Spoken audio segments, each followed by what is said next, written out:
쌀 관세 513%, 기존 수입쌀 가격의 5배 정도의 가격을 더해서 기존 가격의 6배로 올리겠다는 뜻입니다.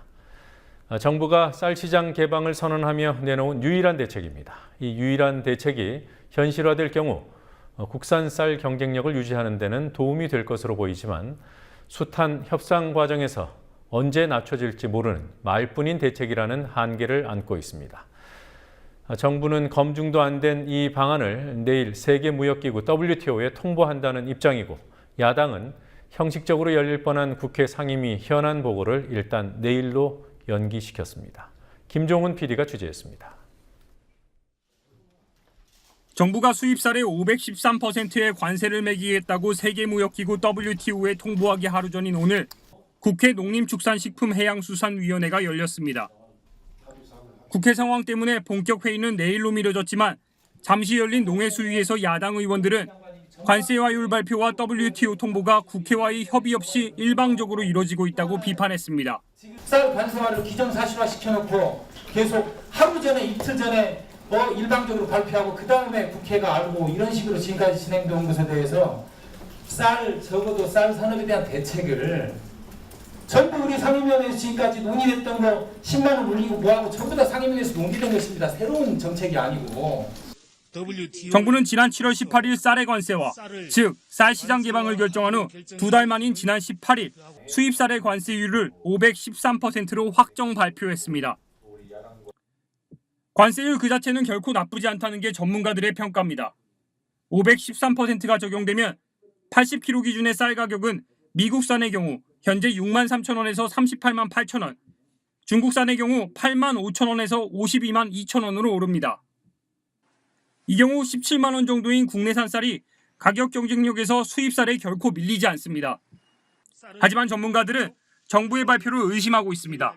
특히 513%의 관세율을 법으로 명시하지 않아 약속을 지키기 어려울 것이라고 말합니다. 여기 농민단체에서는 그럼 법으로 그렇게 하겠다고 명시하라. 법으로 문서로. 그리고 언제 그만둘지 모르는 장관이 TPP나 FTA에서도 문제 없다고 막 이렇게 공언하지 말고. 네. 너 그만두고 나서 딴 장관 와서 우리 모른데 하면 어떻게 할래? 그리고 또 이 정권도 앞으로 3년밖에 안 남았는데 법으로 문서로서 하라고 하는 거죠 지금. 정부가 내놓은 특별 긴급 관세 제도에 대해서도 전문가들은 실효성이 없다고 평가했습니다. 쌀 수입량이 급증하거나 수입 쌀값이 일정 수준 이하로 떨어지는 경우 관세율을 올려 수입을 제한하는 특별 긴급 관세는 국내 시장을 보호할 수 있는 장치라는 게 정부의 주장입니다. 그러나 사후적인 대책에 불과하다는 지적이 나옵니다.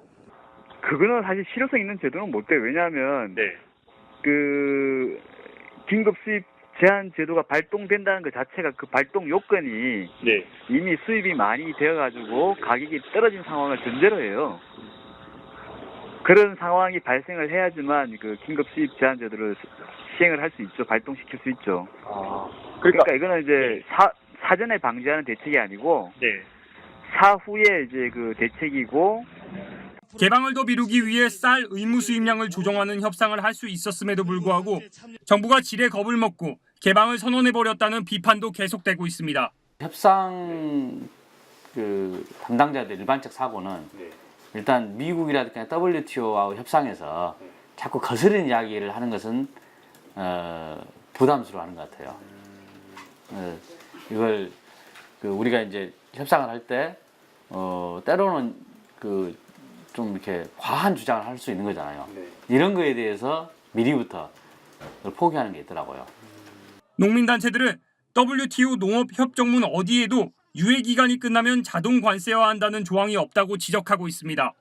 그러나 정부는 관세화를 선언해버렸고 관세율만 높게 책정하면 된다는 주장만 되풀이하고 있습니다. 국민TV 뉴스 김종훈입니다.